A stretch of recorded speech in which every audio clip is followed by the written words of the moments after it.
नमस्कार, सत श्री अकाल, आदाब। मेरा नाम मनदीप पूनिया है। हम सिरसा पहुंचे हुए हैं और पूरे हरियाणा की सियासत के ऊपर हम जिलेवार विश्लेषण भी कर रहे हैं।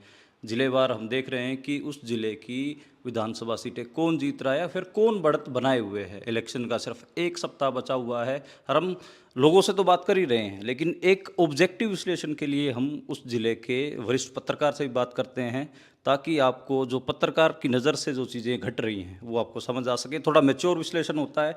आम जनता तो सुनी सुनाई, कई बार फेक न्यूज़, कई बार व्हाट्सएप ग्रुपों में जो चलता है उससे बहुत प्रभावित होती है, लेकिन पत्रकार फिर भी ऑब्जेक्टिविटी से चीज़ों को देखने की कोशिश करता है। इसी कड़ी में हमारे साथ महेंद्र घणघस जी हैं, और महेंद्र घणघस जी सिरसा के वरिष्ठ पत्रकार हैं। पहले दैनिक भास्कर में काम करते रहे हैं और अभी भी लगातार बहुत सारी जगहों पे लिखते हैं, वीडियोज़ करते हैं।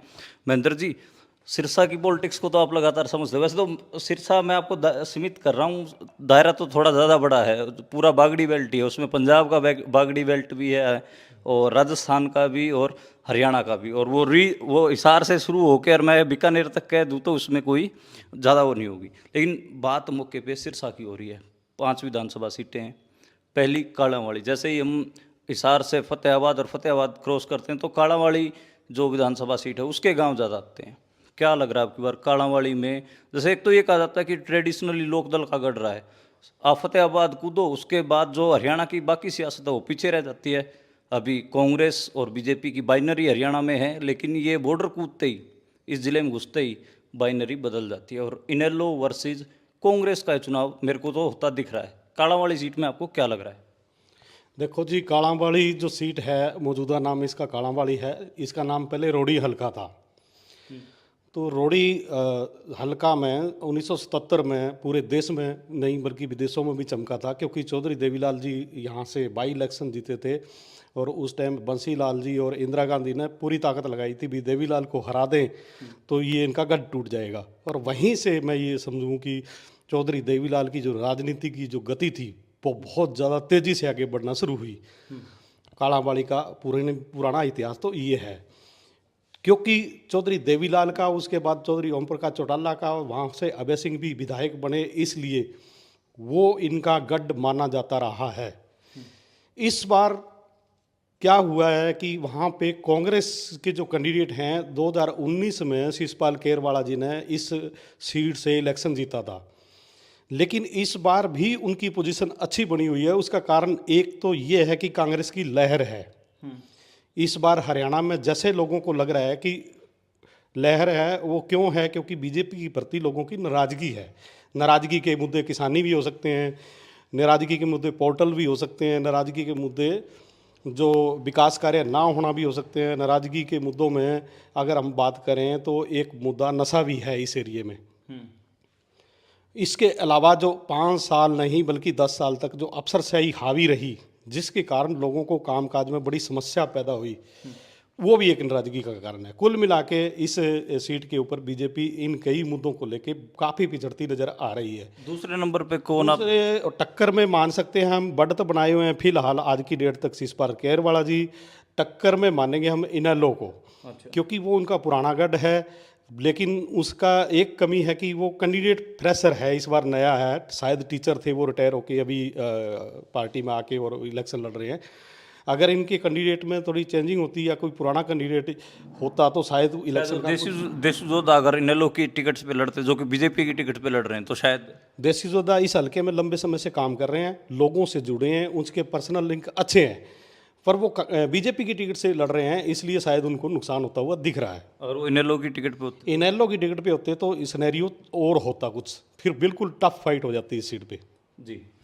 अगली सीट है रानिया। रानिया के बारे में शुरुआत में एक वेव चली कि अर्जुन का चुनाव उठ रहा है। सर्वमित्र जो कांग्रेस की टिकट लेके आए, नए थे, हम जैसे आप और हम पत्रकार हैं, पत्रकार बिरादरी के ही भाई हैं, लेकिन आज के टाइम पे इलेक्शन वहाँ पर फंसा हुआ है रानिया में। मेरा जो मैं भी घूम के आया, आप बताइए आपको क्या समीकरण दिख रहे हैं? और जो दादा पोते वाला मामला है, दादा कहाँ है, पोता कहाँ है? दादा मतलब रंजीत सिंह चौटाला, जो कि इंडिपेंडेंट वहाँ से फाइट कर रहे हैं, बीजेपी से टिकट मांग रहे थे, टिकट नहीं मिली और अब इंडिपेंडेंट फाइट कर रहे हैं। और पोता अर्जुन चौटाला, जो कि इनेलो के जो सिंबल है उसके ऊपर फाइट कर रहे हैं। और सर्वमित्र कंबोज, जो पत्रकार कांग्रेस के सिंबल पर चुनाव लड़ रहे हैं। देखो जी, दादा पोता वाली जो आपने बात करी, मैंने आज ही आर्टिकल लिखा है कि पोता देगा दादा को पटकनी। उसके पीछे जो आपने बताए कई कारण हैं। रानिया के बारे में भी मैं आपको बता दूं कि रानिया के काफ़ी गांव वो गांव हैं जो पुराने रोडी हल्का के थे। शायद 20-25 गांव कम से कम ऐसे हैं। उसके अलावा जो बाकी के गांव हैं वो भी इनेलो के चौटाला परिवार के गढ़ के गांव हैं। इसलिए वहाँ इनेलो कमज़ोर नहीं थी पहले भी, आज भी नहीं है। सबसे बड़ी बात यह है कि इनेलो ने अपने परिवार का, यानी कि ओम प्रकाश चौटाला जी का पोता, अभय सिंह जी का बेटा अर्जुन को वहाँ से मैदान में शुरू में ही उतार दिया था। जब उनके सामने एक भी कैंडिडेट नहीं था तो एक तरफा उनका माहौल बन गया था और बहुत बढ़त उनकी नज़र आ रही थी। दूसरी बात ये रही कि बाकी पार्टियों ने एक गलती की। वो गलती मैं ये कहूँगा कि एक ही बिरादरी के 3 कैंडिडेट आ गए। आम आदमी पार्टी ने भी कंबोज बिरादरी को दिया, कांग्रेस ने भी कंबोज बिरादरी को दिया और बीजेपी ने कंबोज बिरादरी को दिया। कंबोजों के वोट करीब करीब वहाँ 25,000 के आसपास हैं। हो सकता है 1,500 ज़्यादा हों, लेकिन एक बिरादरी के वोट 3 जगह पे बंट जाने से इनेलो का प्रत्याशी और ज़्यादा मजबूत हो जाता है। ऐसी सिचुएशन चलती रही। अर्जुन चौटाला एक तरफा लीड की तरफ बढ़ रहे थे।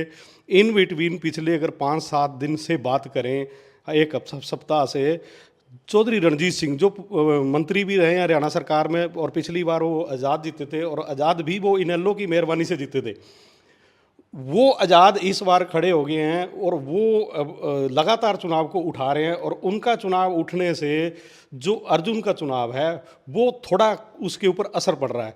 उसके ऊपर असर पड़ने से जो मार्जिन है वो पहले जो दिख रहा था उससे कम होएगा। नंबर 1 तो बात आई है। दूसरी बात यह है कि सरब मित्र कंबोज, जो हमारा पत्रकार साथी भी आपने बताया कि है, वो आया है कांग्रेस की तरफ से। अब वो इस हलके में नहीं रहते, वो बाहर रहते हैं, पंचकूला में या चंडीगढ़ में कहीं भी रहते हैं, लेकिन उनका गांव इस हलके में है। उनका एक तो ये प्लस पॉइंट है कि गांव है, बाकी तो वो आए नहीं थे। और दूसरी बात, वो कांग्रेस पार्टी में नहीं थे। हाल ही में उन्होंने पार्टी ज्वाइन की और उनको टिकट मिल गई। इसलिए वो पुराने जो कांग्रेसी कल्चर के आदमी थे उनसे उनको मिक्स होने में टाइम लग गया। लेकिन धीरे धीरे उनका इलेक्शन, जैसे वो शुरुआत में पहले दिन आए, 2 दिन 3 दिन का उनका चुनाव देखें, उस टाइम में और आज की टाइम में फ़र्क है। उनका इलेक्शन उठ रहा है। लेकिन क्या वो जीत के नज़दीक पहुंच पाएंगे कि नहीं पहुंच पाएंगे, ये तो आने वाला 1 सप्ताह जो बचा हुआ है, 6 दिन ही बचे हैं, ये डिसाइड करेंगे। क्योंकि अभी एक बार गाड़ी जो है अर्जुन की काफ़ी आगे निकल चुकी थी, तो अब कितना उसके नज़दीक पहुंच पाते हैं नहीं पहुंच पाते हैं ये तो आने वाला वक्त बताएगा। लेकिन हाँ, मैं ये कह सकता हूं कि फाइट जो है अर्जुन और सरब मित्र के बीच में रहने की संभावनाएं हैं। और जो दादा चौथे नंबर पे था वो तीसरे नंबर पे हुआ है नहीं? हाँ, दादा जो पहले शुरुआती दौर में लोगों में चर्चा थी, लोगों में नाराजगी थी, कारण था कि वो बीजेपी की सरकार में आज़ाद प्रत्याशी जीत के और उनका समर्थन किया और वो मंत्री बने। तो मंत्री रहते हुए या बीजेपी से जो नाराजगी थी वो उनको भी भुगतनी पड़ी। और उसी का कारण है कि वो पहले चौथे नंबर पे थे और अब लग रहा है कि वो चौथे नंबर की बजाय तीसरे पे या दूसरे के बिल्कुल आसपास पहुंच सकते हैं। जी। अगली सीट सिरसा शहर, और सिरसा शहर ने एक हिसाब से हरियाणा में लोकदल फोर्सेस को कमज़ोर भी किया। कारण क्या? कारण गोपाल कांडा का एबीपी न्यूज़ को एक इंटरव्यू में कहा गया कि उनका अलायंस भाजपा के साथ भी है। फिर भाजपा ने यहाँ से जो जांगड़ा साहब थे उनका नॉमिनेशन भी वापस करवा लिया। उसके बाद फिर गोपाल कांडा की जो महलनुमा घर है उसके ऊपर भाजपा का झंडा भी लहरने लगा। गोकुल सेतिया जो पिछली बार कैच थे इनेलो के, अब की बार वो कैच हुए कांग्रेस के। यानी कि कैच का मतलब ये कि एंड टाइम पे एक अच्छा उम्मीदवार किसी पार्टी को मिल जाना। क्या लग रहा है, गोकुल सेतिया और गोपाल कांडा में कौन लीड लेता हुआ दिख रहा है? और आखिरी के दिनों में कहा जाता है कि सिरसा में खेल भी बहुत होता है, तो खेल कौन सा होता है, उस खेल से फ़ायदा क्या होगा? देखो जी, सिरसा के बारे में बात करें तो सिरसा में भी इनेलो को हम कमज़ोर नहीं कहेंगे, क्योंकि सिरसा में पुराने टाइम की बात ना करें, अगर पिछले 30-35 साल की बात करें तो 1987 में हजार चंद कंबोज जी यहाँ इनेलो की सीट पे, यानी कि उस टाइम इनकी लोकदल पार्टी नाम होता था, उस पर जीते थे। उसके बाद 2014 में इनेलो की टिकट पे मक्खनलाल सिंगला जी यहाँ से जीते थे।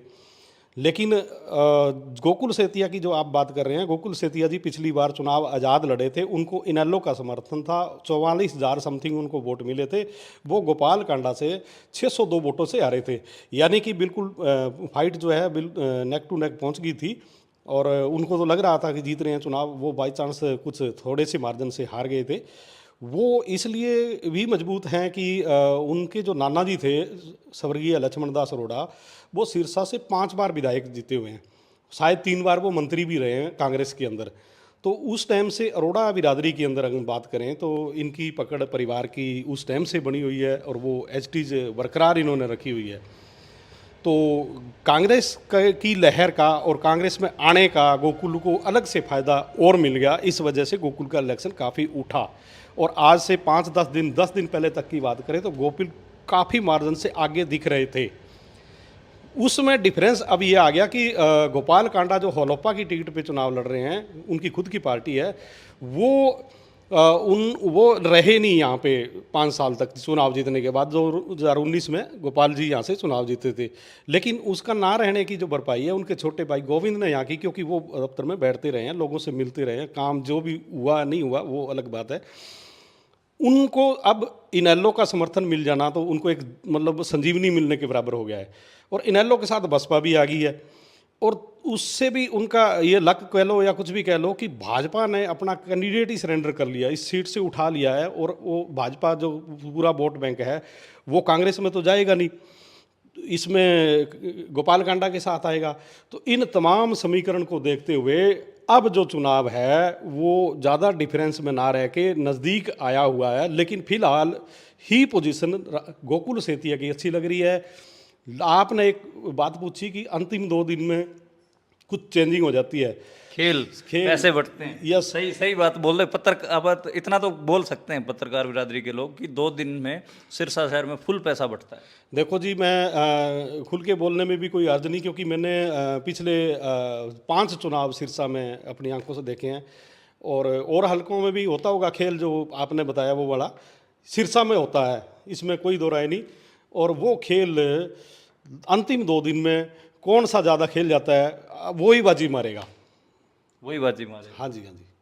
अगली सीट एलनाबाद। एलनाबाद के बारे में बहुत सारी चर्चाएं हैं। उसमें एक चर्चा ये भी है कि क्या अभय सिंह का चुनाव डाउन है, पूरा हरियाणा जानना चाह रहा है। कई लोग कहते हैं कि अभय सिंह एक सेफ मार्जिन से जीत रहे हैं, कह रहे हैं कि जो कांग्रेस का कैंडिडेट है उसकी बोलबाणी ठीक नहीं है, वो जब भी मुंह खोलता है वो उल्टा ही बोलता है। और दूसरा ये कि वहाँ पे बेनीवाल परिवार से एक बेनीवाल अभय चौटाला के साथ हो गए हैं, क्या उससे कोई फ़ायदा हो रहा है? मीनू बेनीवाल का को टिकट मिलने की उम्मीद थी, बीजेपी से टिकट नहीं मिली। ये भी थ्योरी बनाई गई कि उनकी टिकट कटवाई गई तो किसने कटवाई? एलनाबाद के हल्के की थोड़ी राजनीति आप बताइए। देखो जी, एलनाबाद में चौधरी ओम प्रकाश चौटाला विधायक बन चुके हैं, और 4 बार से अभय सिंह जी बनते आ रहे हैं। ये परिवार एलनाबाद से कभी नहीं आ रहा। इनसे भी पहले की बात करूं तो चौधरी देवीलाल जी के बेटे प्रताप, वो भी यहाँ से विधायक बने हुए हैं किसी टाइम में। तो ये परिवार पूरा का पूरा जब जब इस मैदान पे उतरा है तो कभी हारा नहीं। ये एक इनके जो कार्यकर्ताओं का जो है वो मनोबल उठाता है कि ये परिवार खुद आ गया इस सीट पे। इनका प्लस पॉइंट सबसे ज़्यादा ये है। दूसरा कि जैसे इन्होंने किसान आंदोलन में अभय सिंह जी ने विधायक पद से इस्तीफा दे के और किसानों के बीच में गए, और फिर उसके बाद उपचुनाव आया तो उपचुनाव में भी ये सरकार इनके सामने चुनाव लड़ रही थी और उन्होंने जीता। ऐसे ही भूपेंद्र सिंह हुड्डा की टाइम में उपचुनाव हुआ था, जब चौधरी ओम प्रकाश चौटाला ने रिजाइन किया था और सीट खाली हुई थी, तब इन्होंने उपचुनाव लड़ा था। भूपेंद्र सिंह हुड्डा पूरी सरकार को लेके एलनाबाद हल्के में बैठ गए थे और इनको हराने के लिए बड़ी ताकत लगाई गई थी, लेकिन फिर भी नहीं आ रहे। ये जो चीज़ें हैं, पीछे की बात मैं कर रहा हूँ, ये इनके कार्यकर्ताओं का मनोबल बना के रखती हैं ये बातें। अब इस चुनाव की बात करते हैं। इस चुनाव में नो डाउट कि एलनाबाद सीट के ऊपर कांग्रेस और इनेलो का मुकाबला बड़ा कड़ा हो चुका है। उसका कारण है कि कांग्रेस जो पार्टी है पीछे लोकसभा में एलनाबाद से शायद 15,000 प्लस से बढ़त लेगी। तो कांग्रेस के जो कार्यकर्ता हैं उनको हौसला हो गया कि यस, हम इसको बढ़ा सकते हैं अपने वोट को। तो दूसरी बात है कि कांग्रेस की कुछ प्रदेश में लहर दिख भी रही है। वोटर का ये भी हौसला है कि सरकार बनेगी तो हम सरकार में कुछ काम करवा सकेंगे या हमारी सुनवाई चंडीगढ़ में होगी। दूसरा कारण जो है फाइट बनने का ये भी है। जो आपने कहा कि यहाँ के कांग्रेस के कैंडिडेट हैं उनकी बोलबानी के बारे में, वो आपने बिल्कुल ठीक कहा कि वो एक मतलब बोलते जब हैं तो ठेठ बागड़ी भाषा में बोलते हैं। और बागड़ी भाषा में जैसे अपा गांव में चौक पे चौपाल पे या कहीं भी ठेठ उसमें शब्दों में जो मजाक कर लेते हैं, उस लहजे में वो भाषण देते हैं। तो कभी कभी उनकी जो लैंग्वेज है वो उस मजाक में वो नहीं होती जो एक स्टेज के ऊपर देनी चाहिए। ये बिल्कुल आप ठीक कह रहे हैं। तो वो उस टाइम जो लोग खड़े हैं वो तो हंसते हैं, ताड़ियां बजाते हैं, शायद उनका मनोरंजन होता होगा, लेकिन समाज में उसका संदेश अच्छा नहीं जाता। क्योंकि आपकी किसी प्लेटफार्म के ऊपर जो भाषा है वो सभ्य ही अच्छी लगती है। दूसरी ओर अभय सिंह का ये है कि जो विधानसभा में जब जब भी सेशन हुए तो अभय सिंह ने जो विधानसभा में बोला अपनी सीट के बारे में, अपने क्षेत्र के बारे में या पूरी पब्लिक के बारे में, तो वो बड़ा एक दबंग तरीके से कह लो या बड़ा इस तरीके से उठाई उन्होंने बात कि वो लोग उनकी वीडियो सुनते हैं बाद में कि देखो हमारा विधायक ऐसा है, इस तरह से मुद्दे उठाते हैं। तो वो उनका प्लस पॉइंट है। जो आपने ये पूछा कि एक अभी पिछली बार जिसने चुनाव लड़ा पवन बेनीवाल ने, वो कांग्रेस से टूट के इनेलो के साथ आ गए, तो उनका असर नो डाउट कि पड़ेगा, उनका बेनिफिट होएगा, कितना होएगा ये तो आने वाला वक्त बताएगा। सेम ये पोजीशन रहती है कि एलनाबाद इलेक्शन को अभय सिंह स्वयं पहले ढीला छोड़ते हैं। कांग्रेस का इलेक्शन आज से 5-6 दिन पहले तक जहां तक उठना था पीक पे पहुंच के भर रुक गया, और अभय सिंह बाकी हलकों में घूमते रहे, एलनाबाद में नहीं आए। तो ऐसा लग रहा था कि कांग्रेस जीत रही है, और कांग्रेस का चुनाव जो प्रचार है जो उनका उठ गया था पीक पे, और इनकी हल्के में मौजूदगी नहीं थी इतनी, क्योंकि इन्होंने एक राउंड निकाला, उसके बाद बाकी हरियाणा को संभालने लग गए। इनकी एक रणनीति रहती है अभय सिंह की। अभय सिंह जो एलनाबाद हल्का में अब तक चुनाव जीतते रहे हैं, लास्ट 2-3 दिन ये दे देते हैं पूरा टाइम हल्के में, तो एक तरफ हवा बदलने का ये मादा रखते हैं और बदलते आए हैं। इस बार भी ये लास्ट में 2-3 दिन 4 दिन हल्के में लगाएंगे, तो ऐसा वर्करों की तरफ से सुनने को मिल रहा है कि तब एकदम बदलेगी। फाइट में अब भी है, कमज़ोर कैंडिडेट अब भी नहीं है। हर आदमी जिससे भी हम पूछते हैं कि यहाँ क्या है एलनाबाद में, तो अलग अलग गाँव से हम लोगों से पूछते हैं, तो वो ये कहते हैं जी फिलहाल तो कांग्रेस की पोजीशन अच्छी है, लेकिन जब इलेक्शन नज़दीक आएगा तो इनेलो बढ़त बना लेती है, बाकी अभय सिंह हारता नहीं। लास्ट में हर आदमी का ये जवाब होता है कि सारी बात करके कांग्रेस के पक्ष में एक शब्द बोलता है कि अभय सिंह तो हारता तो नहीं। तो ये इनका जो है लोगों के अंदर जो बैठा हुआ है कि हारेगा तो है नहीं, तो इसका चीज़ का भी बेनिफिट इनको मिलता है। डब वाली सीट पे अमित शाह जो केवी सिंह के लड़के हैं वो चुनाव लड़ रहे हैं कांग्रेस की टिकट पे, और जो आदित्य जो बीजेपी में थे वो एकदम इनेलो में आए, बड़ा इमोशनल सा माहौल बनाने की कोशिश की और डब वाली सीट पे उन्होंने अपना चुनाव खड़ा किया। पहले लग रहा था कि एक हिसाब से जो डब वाली सीट है वो एक तरफा अमित निकाल लेंगे, लेकिन जैसे जैसे चुनाव नज़दीक आ रहा है बहुत सारे समीकरण और भी पलट रहे हैं। और क्या, क्योंकि यहाँ पे तो सरदारों के गांव भी, क्या आम आदमी पार्टी भी कोई छाप छोड़ रही है, कुछ है आम आदमी पार्टी का भी, वो भी थोड़ा समझाइए। डब वाली सीट के समीकरण थोड़े समझाइए। देखो जी, डब वाली सीट के बारे में सबसे पहले मैं आपको ये बताऊंगा कि डब वाली वो सीट है जहां चौधरी देवीलाल का घर है। चौटाला गांव वो डब वाली विधानसभा क्षेत्र में ही आता है। तो इस सीट को भी हम ये कह सकते हैं कि इनके जो गढ़ है वो रहा है और अब भी है मेरे हिसाब से। यहाँ से भी इनके परिवार के, चाहे नैना चौटाला जी हैं, चाहे अजय सिंह जी हैं, काफ़ी मतलब जो हैं इनके फैमिली के लोग चुनाव जीत चुके हैं। अब बात इस चुनाव की करते हैं। डब वाली का थोड़ा सा सिनेरियो अलग इसलिए बन जाता है सिरसा से, क्योंकि इसमें आधी बेल्ट पंजाबी वर्ग की है, आधी बेल्ट बागड़ी वर्ग की है, और फिर ये 2 स्टेटों का इसको बॉर्डर लगता है, पंजाब का और राजस्थान का। इस हल्के में कुछ पंजाब का असर भी आता है, कुछ राजस्थान का भी आता है। तो ये तो भौगोलिक इसकी सिचुएशन होगी। तो अब जो चुनाव लड़ रहे हैं, अब इनेलो की बात करें तो इनेलो की तरफ से आदित्य चौटाला चुनाव लड़ रहे हैं। वो कुछ दिन पहले ही बीजेपी को छोड़ के और इनेलो में शामिल हुए थे, और वो चौधरी देवीलाल के पोते हैं, पूर्व मुख्यमंत्री चौधरी ओम प्रकाश चौटाला के भतीजे हैं। तो हुआ ऐसा कि वो जब छोड़ के आए तो बीजेपी को एक इमोशनल माहौल में उन्होंने छोड़ा। उससे पहले 5 साल उन्होंने फील्ड में पूरा हल्के में रह के काम बहुत किया, फील्ड में लोगों के अंदर मिक्सअप रहे। उन्होंने अपना एक जन आधार खड़ा कर लिया था 5 साल में, इसमें कोई दो राय नहीं। अब वो किसी कारण से, क्योंकि बीजेपी ने जब पहली लिस्ट आउट करी तो उसमें आदित्य का नाम नहीं था, उससे वो रूस्ट हुए या कोई और कारण रहे, वो अलग मामले। उन्होंने पार्टी छोड़ी तो इमोशनल माहौल में जब इनेलो ज्वाइन की तो उनका जो ग्राउंड तैयार किया हुआ था, जन आधार तैयार किया हुआ था, उसमें से काफ़ी संख्या में, बड़ी संख्या में कहूँ तो उनके साथ ही इनेलो में कन्वर्ट हो गया है वो। इनेलो खुद भी वहाँ वोट अच्छे खासे रखने की सिचुएशन में है। ओम प्रकाश चौटाला जी ने खुद उनका नामांकन पत्र भरवाया और गांव में दौरे किए, इस चीज़ का अलग असर है। ये कुल मिला के जो ये कहते हैं कि आदित्य का चुनाव जो है मतलब उठा है, और बिल्कुल मैं ये कह सकता हूँ कि आदित्य प्योर फाइट में आ गए हैं। उनको नुकसान हो सकता है तो जेजेपी का हो सकता है। जेजेपी से वहाँ दिग्विजय चौटाला चुनाव लड़ रहे हैं, अजय सिंह के बेटे हैं। अगर वो इनेलो के वोट में सेंध मार जाते हैं, कितने परसेंट मारते हैं वो अलग बात है, तो वो नुकसान आदित्य को हो सकता है। बाकी आदित्य को जो किसानों की नाराज़गी का नुकसान होना था, अब वो उसकी भरपाई इसलिए हो रही है कि वो इनेलो की तरफ से आ गए हैं, क्योंकि वो बीजेपी की तरफ से तो है नहीं। बीजेपी वहाँ किसी सीन में नहीं दिख रही। अब टक्कर की बात करें, टक्कर है वहाँ कांग्रेस के अमित शाह से। अमित शाह वहाँ 2019 में जीते थे, मौजूदा विधायक हैं। उनके पिताजी डॉक्टर केवी सिंह वो पुराने नेता हैं कांग्रेस के, उनको वरिष्ठ नेताओं की श्रेणी में गिना जाता है। वैसे मैं ये एक बात कहूँ कि पूरे हलके में लोगों से मेल मिलाप मिक्सअप होने का काम जो है वो केवी सिंह जी ही करते हैं। अमित शाह मेरे को कहीं गांव में या किसी ऐसे समाज सोशल सिस्टम में फिट होते दिखे नहीं। उनको जो उनकी माहौल बना हुआ है वो केवी सिंह जी के कारण ही बना हुआ है। तो अब नुकसान इनको क्या हो रहा है? फ़ायदा ये हो रहा है कि कांग्रेस की लहर है, फ़ायदा ये हो रहा है कि वो मौजूदा विधायक हैं, फ़ायदा ये हो रहा है कि वो केवी सिंह के बेटे हैं, फ़ायदा ये हो रहा है कि जो लोग इनेलो को हराना चाहते हैं वो उनके साथ आ रहे हैं।